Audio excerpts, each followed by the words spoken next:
Our programs offer many languages. Please visit suprememastertv.com/schedule. Nos programmes offrent plusieurs langues. Veuillez visiter suprememastertv.com/schedule. Nuestros programas ofrecen varios idiomas. Visiten suprememastertv.com/schedule. 저희 방송은 다양한 언어를 제공합니다. 다음을 참고하세요. suprememastertv.com/schedule.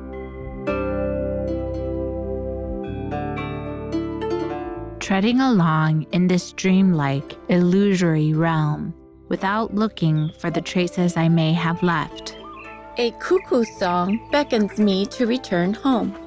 Hearing this, I tilt my head to see who has told me to turn back. But do not ask me where I am going, as I travel in this limitless world, where every step I take is my home. Please continue watching to find out more.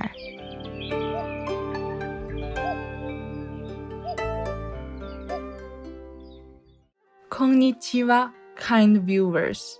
Konichiwa means hello in Japanese. I am Akari.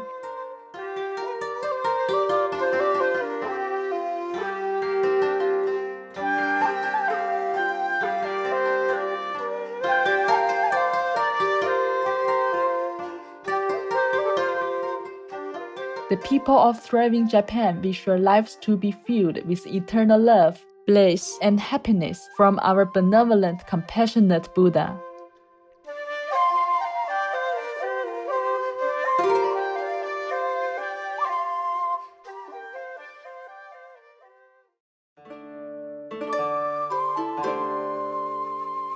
Zen Buddhist master Dogen Zenshi was the founder of the Soto school of Zen Buddhism in Japan, which promotes sitting meditation as the way to enlightenment. The Buddhist master was one of the most remarkable Zen masters in history and was also an outstanding poet. Dogen Zenshi is renowned for his extensive writing, namely Shobo Genzo, the collection of 95 essays, Eihei Kodoku, a collection of his talks, poetry, and commentaries, and Eihei Shingi, the first Zen monastic code written in Japan.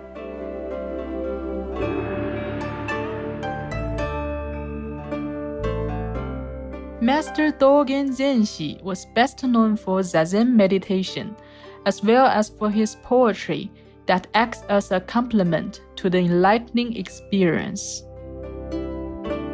The book, The Zen Poetry of Dogen, Verses from the Mountain of Eternal Peace, was compiled by Dogen scholar Dr. Stephen Hine. It is a complete translation of Dogen's collection of 31-syllable Japanese poetry, or waka, plus a translation of a selection of the master's Chinese verse, or kanshi. It offers a distinct and revealing insight into Master Dogen's unique style of Zen naturalist and ascetic philosophy. Spiritual poems are known to elevate loving consciousness and calm the soul.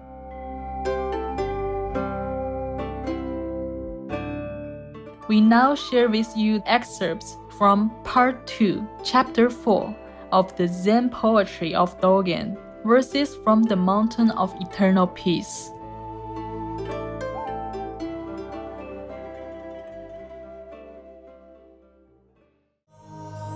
Sango-style poems.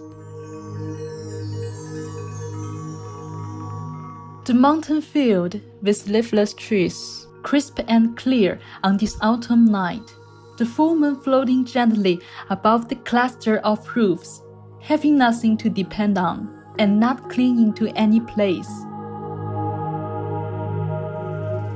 Free, like steam rising from a full bowl of rice, effortless, as a fish swimming and splashing back and forth, like drifting clouds or flowing water.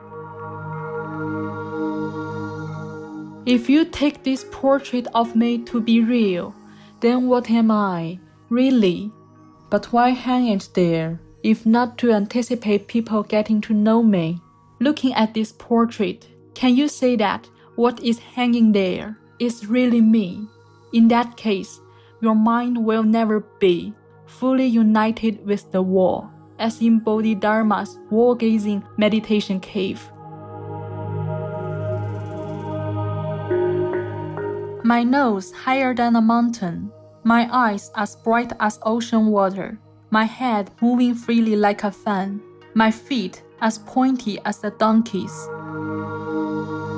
When I teach in the abbot's room, I like to raise my sweaty fist. When I preach in the Dharma hall, I always need to lean on my staff.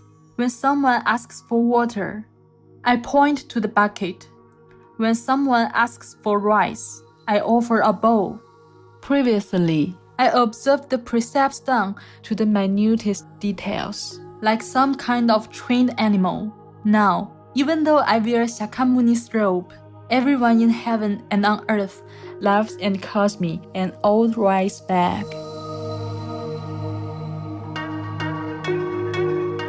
A silver mountain crashed, and an iron wall ripped apart. In the wake of his menacing glare, who is it surveying the damage? How to describe this creature? The face of a demon, the head of a god, a body covered with red hair. He looks to be growing horns.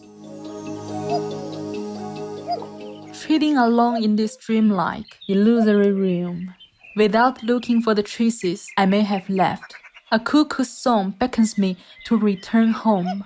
Hearing this, I tilt my head to see who has told me to turn back, but do not ask me where I am going as I travel in this limitless world, where every step I take is my home.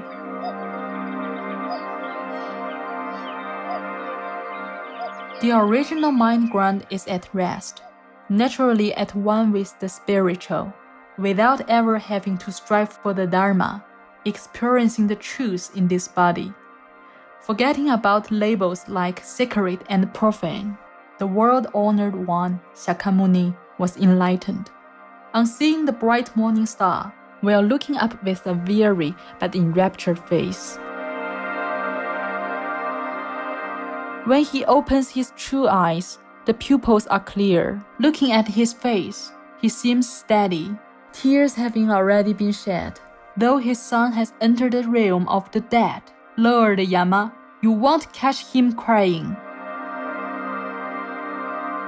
Hearing, thinking, and practice alone actualize the mind of original enlightenment. Whoever sees a vision of a god in a cave, ye seekers must come to understand, Kannon does not abide in this place.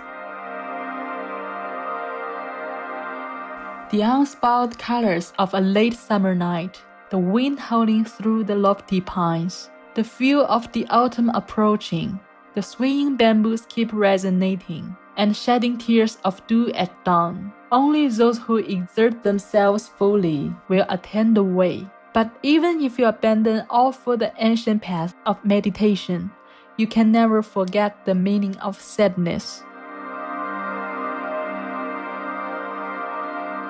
Mind itself is Buddha, difficult to practice, but easy to explain. No mind, no Buddha. Difficult to explain, but easy to practice.